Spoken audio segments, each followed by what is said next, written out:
Betapa hebohnya diceritakanlah itu. Konspirasi, rusak MK apa. Aduh, lebay banget itu. Padahal itu ya, kalau saya ya, Bang Karni, saya nggak tahu, Bang Karni kan wartawan hukum yang paling senior lah. Dalam konstruksi Mahkamah Konstitusi tidak ada yang namanya conflict of interest. Karena dia mengadili norma. Kalau Gibran datang ke Mahkamah Konstitusi sebagai Gibran, saya Gibran Rakabuming Raka datang ke Mahkamah Konstitusi mengajukan judicial review atas satu undang-undang yang membatasi saya untuk mencalonkan diri sebagai presiden atau wakil presiden. Siapa yang melarang? Siapa yang bilang itu conflict of interest? Memperjuangkan hak kita atas konstitusi bukan conflict of interest. Karena normanya akan berlaku bagi semua orang. Ini dihubungkan dengan Pak Anwar, ya kan? Saya ini kenal Pak Anwar Usman ini, Pak. Nggak ada orang lebih lurus dari Anwar. Ini orang Bima. Anda cek rekodnya. Nggak ada orang lurus lebih dia tuh. Saya kalau ngomong sama Pak Anwar, ngomong ngalor ngidul pakai bahasa daerah tentang daerah kami, ketawa. Tapi begitu kita ngomong perkara, dia melengos.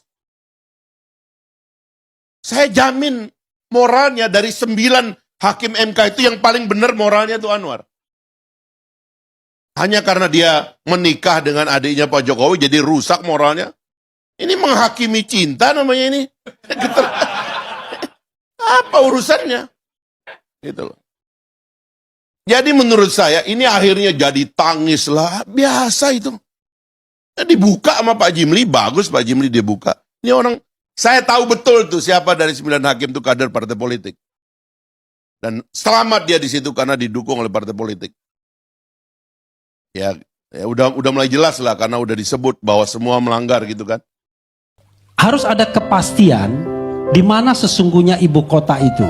Kalau kita pakai kepastiannya di Undang-Undang IKN sendiri, saya mengatakan bahwa ibu kota masih di Jakarta. Oke? Tapi kalau saya menggunakan Undang-Undang DKJ, sudah tidak di Jakarta. Maka nanti Prabowo bingung, saya harus dilantik di mana? Karena ada beberapa ketentuan di dalam konstitusi dan dalam undang-undang, segala sesuatunya harus di ibu kota negara. Ibu kota negara itu kalau pindah ya pindah juga. Sekarang pertanyaannya, 20 Oktober nanti menurut Silverster dan teman-teman sana, Prabowo sebaiknya dilantik di mana? Ya itu saya sepakat ya mengenai undang-undang DKJ. Jangan dulu, jangan dianu dulu, jangan sepakat dulu. Saya kan belum selesai. Dilantik di mana? Ya karena di sana belum ada gedung DPR MPR, Bang. Ya, kemungkinan besar di gedung MPR DPR Senayan Jakarta. Oke, sekarang saya tanya, yang namanya MPR itu harus bersidang di ibu kota negara. Sidang MPR itu untuk melantik presiden dan wakil presiden. Artinya presiden dan wakil presiden harus dilantik di ibu kota negara. Balik lagi pertanyaan saya, ibu kota negaranya di mana sekarang? Bolak-balik. Apakah di Nusantara, apakah di Jakarta? Karena itu, saya mengatakan ya, harus ada kepastian ke depan. Tadi ada ibu-ibu yang datang ke saya, dia tidak setuju kalau ibu kota pindah.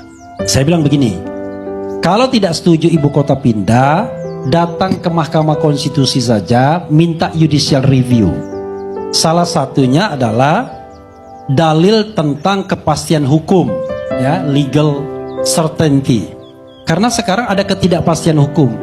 Antoni Budiawan misalnya mengatakan, kalau dikatakan bahwa ibu kota itu tetap di Jakarta, kenapa harus ada kepala otorita ibu kota?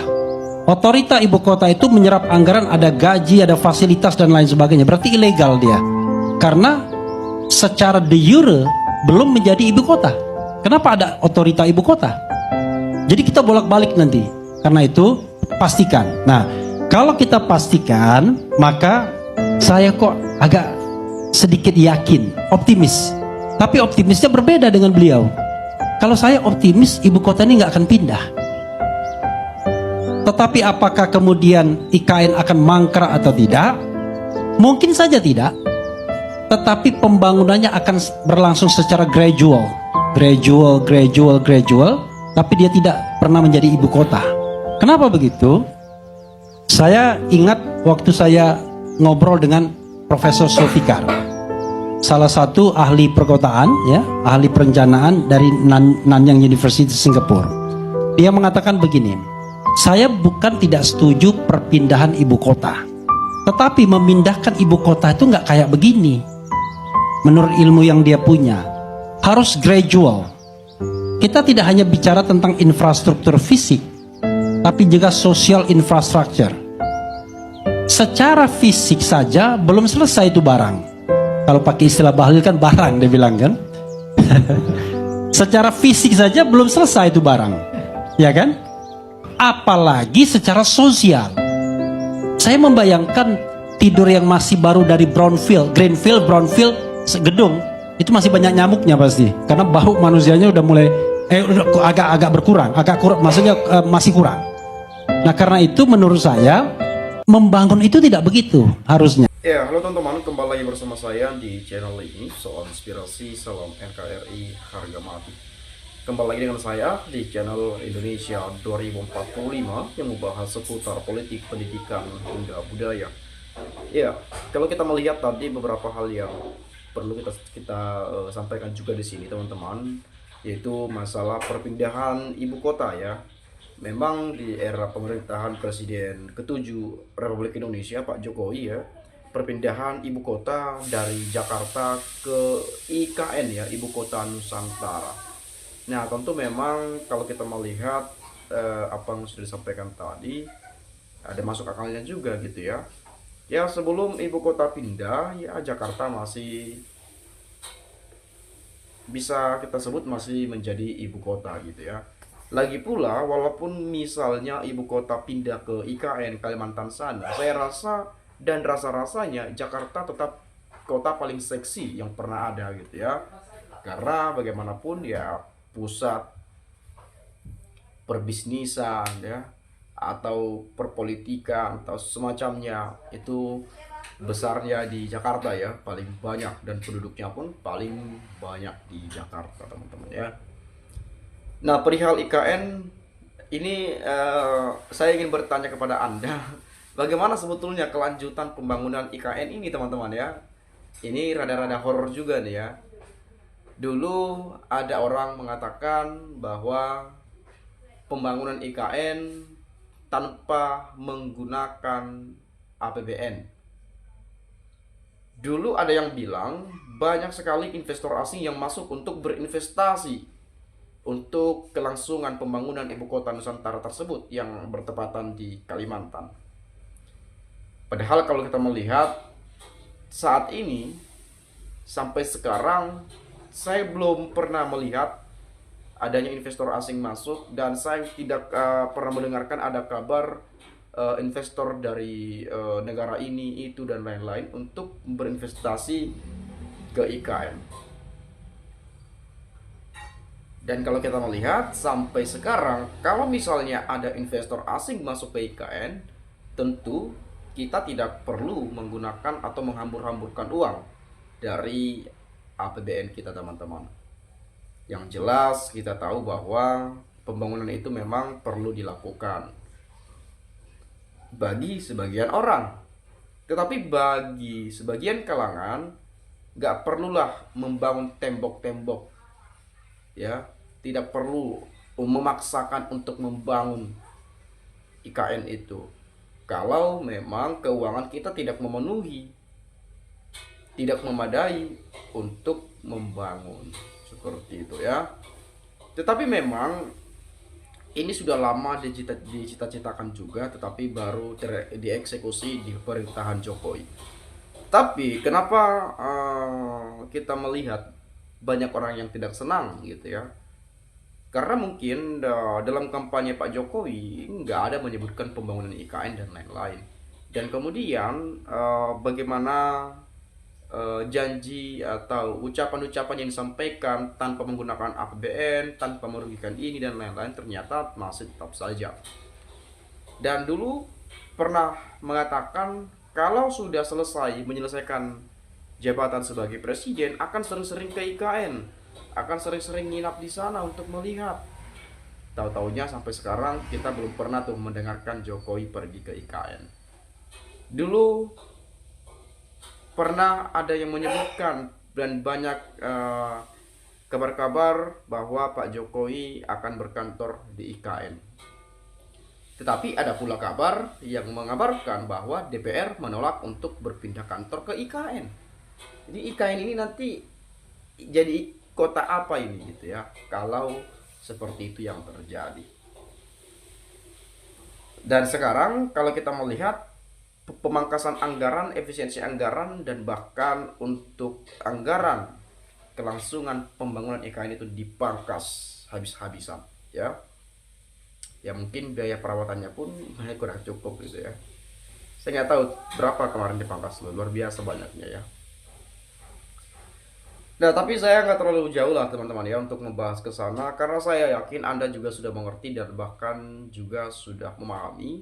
Jadi nanti bolehlah silakan sampaikan komentar Anda di video ini agar nanti kita juga bisa bertukar pikiran antara satu dengan yang lainnya.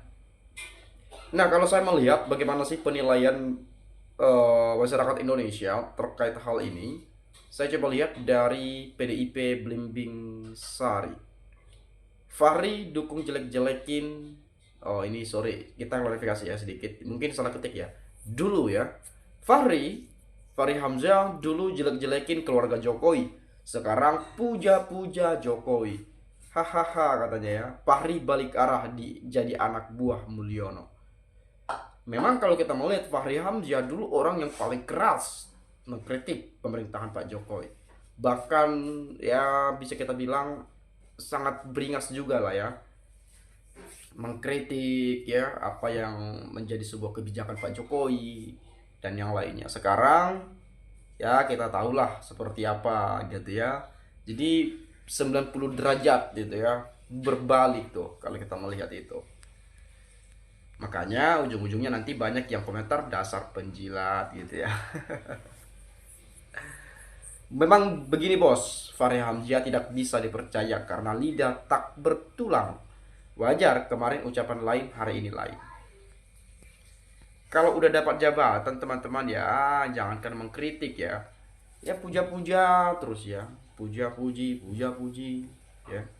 Counter sana, counter sini, ya macam-macam lah.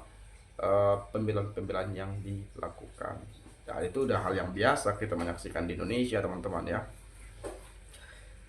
Kemudian, woi Fahri, moral kamu sama dengan hakim MK. Jangan ngomong gak jelas landasan hukumnya. Ngomong kamu Fahri ya. Sudah gila cara ngomong Bang Fahri setelah gabung dengan gerombolan orang-orang pengkhianat negara. Lebih baik urus daerah sendiri daripada urus daerahnya orang lain. Sumbawa mau jadi wali kota Pak Fahri Hamzah, mungkin itu orang NTB tidak percaya lagi duduk di DPR sebagai wakilnya. Pak Fahri, aku nggak senang dia lurus yang rusak undang-undang ya. Fahri kenapa bohong ya? Dulu bilang apa nih? Kasihan sekelas Anda nggak konsekuen ya. Jadi berbeda memang teman-teman ya. Sebetulnya politik ini tergantung kepentingan juga ya. Politik tanpa kepentingan artinya sama dengan munafik teman-teman. Itu bisa kita katakan karena kita melihat ketika ada seseorang dulu yang mengkritik yang paling beringas, ketika bergabung dalam pemerintahan, diangkat, dikasih jabatan, itu yang kritik-kritiknya yang beringas-beringas itu udah hilang tuh. Berubah menjadi memuji gitu ya.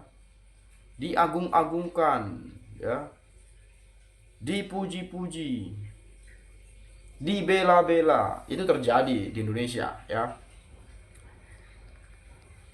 Itu terjadi di Indonesia teman-teman ya, terjadi banget ya. Nah ini lagi nih Pak Refli ya, IKN belum diresmikan dan ibu kota negara belum dipindahkan. Sadar itu bertanya presiden terpilih dilantik di mana? Ya ibu kota negara Jakarta. Waduh saudara, ini makin hari makin gimana ya. Sadar tidak dokter hukum. Saudara tuk dokter hukum. Saudara bertanya tentang sesuatu yang sebenarnya saudara sendiri tahu jawabannya. Nah, karena memang ini kan ada isu-isu kemarin dilantik di IKN gitu teman-teman ya. tahu-taunya tidak. Jadi seperti itulah kurang lebihnya. Mungkin Anda punya pendapat lain lah, boleh silahkan sampaikan di komentar pada video ini agar kita bisa bertukar pikiran antar satu dengan yang lainnya melalui komentar pada video ini. Itu saja, sekali lagi saya ucapkan terima kasih, salam inspirasi, salam NKRI, harga mati.